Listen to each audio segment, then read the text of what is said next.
Road side या road पर जो है जो हैरेसमेंट ऑफ वुमेन की बात है वो देश का एवरेज 7 है और देहरादून का 6 है। ये सर्वे कोई सरकारी एजेंसी या नेशनल कमीशन फॉर वुमेन इनके द्वारा सर्वे नहीं किया गया था। एक प्राइवेट एजेंसी विद कुछ इंस्टीट्यूट है प्राइवेट, उसके साथ मिलकर एक सर्वे रैंडम सर्वे किया गया था और इस सर्वे पर एक इमेज बनाई गई है जो मुझे लगता है कि कहीं ना कहीं देहरादून पुलिस को और हम लोग ने इसको स्टडी किया थोड़ा, और स्टडी करने के बाद इस सच्चाई को कि क्या इसके पीछे फैक्ट्स है ये जानना बहुत जरूरी है।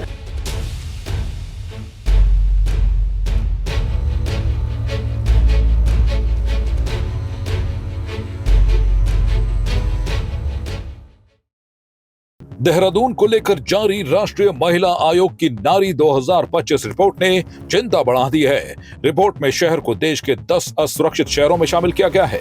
महिला सुरक्षा सूचकांक यहाँ 60.6% दर्ज किया गया, जो राष्ट्रीय औसत 64.6% से कम है। वहीं कोहिमा जैसे शहर 82.9% के साथ काफी बेहतर स्थिति में है। सर्वे के अनुसार केवल 50% महिलाओं ने देहरादून को सुरक्षित या बहुत सुरक्षित माना। लगभग 10% महिलाओं ने खुद को असुरक्षित महसूस किया। दिन में 70% महिलाएं सुरक्षित महसूस करती हैं, लेकिन रात में यह आंकड़ा घटकर सिर्फ 44% रह जाता है। सार्वजनिक स्थानों पर उत्पीड़न की घटनाएं भी आम हो गई हैं। करीब 6% महिलाओं ने ऐसे अनुभव साझा किए जिनमें सबसे ज्यादा मामले मौखिक उत्पीड़न के रहे।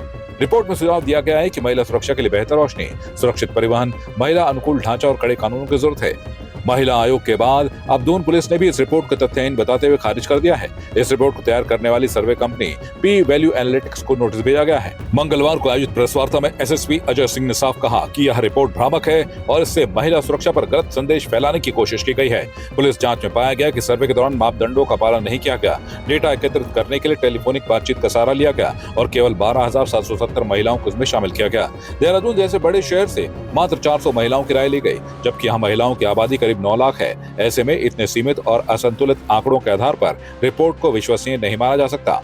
इंस्टीट्यूट के द्वारा मिलकर एक सर्वे किया गया था जिसका नारी नाम से सर्वे था, और चूंकि सर्वे रिपोर्ट आई थी, चूंकि इसमें देहरादून शहर भी 31 शहरों में इसका नाम था और मोस्टली सभी राजधानी में इसका सर्वे जो किया गया था, तो इस सर्वे रिपोर्ट को एक्चुअल में तो नहीं मिले, लेकिन जितनी जानकारी करने के बाद हमारी जो टीम है उन्होंने उस पर जो है फोकस पॉइंट पर, चूंकि देहरादून को एक प्रोजेक्शन दिया गया था कि अनसेफ शहरों में किया गया था, लेकिन मैं स्पष्ट करना चाहूँगा जो रिपोर्ट का भी स्टैटिक्स हैं कुछ जो हमें मिल पाए थे, ये सर्वे अनसेफ्टी के लिए नहीं था कि अनसेफ कहाँ पर, ये था कि सेफ महिलाएं कहाँ पर किस प्रोजेक्शंस पर हैं उसको लेकर किया गया था। और जिसमें कुछ बताया गया था कि नेशनल एवरेज 64 के करीब है और जो देहरादून का 60 है और एक सिटी जो कोहिमा है उसका 84 है। तो जो प्रोजेक्शंस था उस बारे में हमारी टीम ने थोड़ा सा जानकारी करी और इसमें जानकारी करने के बाद कुछ तथ्य बहुत ज़रूरी थे। उन तथ्यों को जरूरी शेयर करना इसलिए था कि देहरादून राजधानी सिर्फ एक पर्यटक स्थल नहीं, एक एजुकेशनल हब भी है। और इस खबर के बाद बहुत सारे ऐसे पेरेंट्स हैं जिनके बच्चे यहाँ पर दूरस्थ स्थानों से आकर यहाँ पर स्टडी करते हैं और इसी माहौल में यहाँ भेजते हैं कि यहाँ क्वालिटी ऑफ एजुकेशन और सेफ्टी और सिक्योरिटी बहुत ज़्यादा है।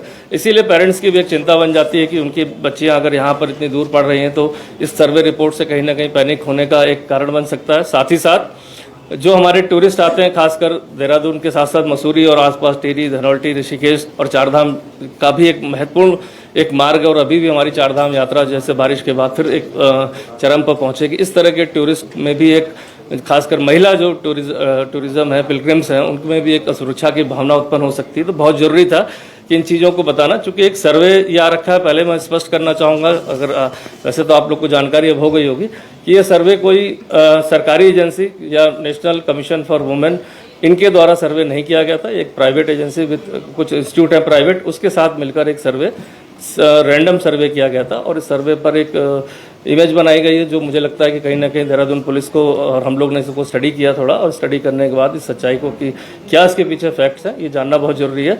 हमारी टीम ने इसको देखा था जो प्राइमरी रूप से इसमें जो कोहिमा है जिसका बताया गया था, जो मतलब जो देखा गया रिपोर्ट्स के अनुसार, उसकी जो उसमें दिखाया गया जो देहरादून का है वो 33% दिखाया है कि पेट्रोलिंग और इसके हिसाब से, और जो कोहिमा का वो शायद 11% है, मतलब 3 गुना ज़्यादा police satisfaction on the presence अगर देखा जाए कंपैरिजन में ही है। और दूसरा जो एक आंकड़ा मैं देख पाया था उसमें कि जो एक मेन था उसमें कि रोड साइड या रोड पर जो है जो हैरेसमेंट ऑफ वुमेन की बात है वो देश का एवरेज 7 है और देहरादून का 6 है। तो मैं अभी भी नहीं समझ पाया कि जो पुलिस परसेप्शन को लेकर कि असुरक्षित है वो दोनों आंकड़ों में जो है देहरादून का अगर चाहे कोहिमा से कंपेयर कर लें जो पहले नंबर पर है, और चाहे आप एक नेशनल एवरेज भी देख लें कि पब्लिक वे में हैरेसमेंट की बात की, उसमें लिखा है कि 7% लोग पूरे 31 शहरों में पब्लिक एवरेज है, और जबकि देहरादून का उन्होंने 6% बताया। नारी 2025 रिपोर्ट पर उठे सवालों ने देहरादून में महिला सुरक्षा की स्थिति पर बहस छेड़ दी है। जहां रिपोर्ट शहर को असुरक्षित बताती है, वहीं महिला आयोग और पुलिस इसे पूरी तरह तथ्यहीन मान रहे हैं। विशेषज्ञ मानते हैं कि महिला सुरक्षा पर सटीक तस्वीर सामने आने के लिए पारदर्शी और व्यापक सर्वेक्षण जरूरी है। प्रशासन और पुलिस का कहना है कि महिलाओं की सुरक्षा को सर्वोच्च प्राथमिकता दी जा रही है और किसी भी तरह की चूक बर्दाश्त नहीं की जाएगी। अब देखना होगा कि इस विवाद के बीच महिलाओं की सुरक्षा के लिए कोई ठोस कदम कितनी जल्दी उठाए जाते हैं।